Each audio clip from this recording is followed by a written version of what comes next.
Hi, good evening. இன்றைக்கி third day. First day நம்ம என்ன வெயிட் இருந்தோம் அப்படின்னா 84.95. இன்றைக்கி பாருங்கள் 83.90. ஏறக்குறைய 1 kg குறைஞ்சிருக்கு 3 டேஸில். இது வந்து நம்ம கஷாயத்தோடு இன்றைக்கி டேவை ஸ்டார்ட் பண்ணிட்டோம். அதுக்கப்புறம் ஒரு டம்ளர் கருப்பு கவுனி கஞ்சி இன்றைக்கி பிரேக்ஃபாஸ்ட்டாக எடுத்துக்கிட்டேன். கூட வந்து கொஞ்சம் பருப்பு சாப்பிட்டேன். அதுக்கப்புறம் வந்து பார்த்திங்கன்னா மத்தியானத்துக்கு வந்து ஒரு சின்ன கொய்யாப்பழம், ஒரு ஹாஃப் ஆப்பிள், ஒரு சாத்துக்குடி ஒன்று, கொஞ்சம் முளைக்கட்டின பாசிப்பருப்பு சாப்பிட்டேன். அதுக்கப்புறம் ஒரு டம்ளர் பால். இதோட இன்றைக்கி லன்ச் முடிஞ்சுது. அதுக்கப்புறம் இதுக்கு நடுவில் ஈவினிங்காக ஒரே ஒரு லெமன் டீ எடுத்துக்கிட்டேன்.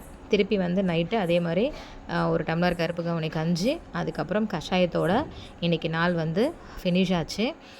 நீங்களுமே வந்து யாராவது வெயிட் லாஸ் பண்ணணும் அப்படின்னா என்னை காண்டாக்ட் பண்ணுங்கள். ரொம்ப ஆக்டிவாக நம்ம வந்து வெயிட் லாஸ் பண்ணலாம். 3 டேஸில் 1 kg குறைஞ்சிருக்கு. ஐ am so happy and good night. Bye bye.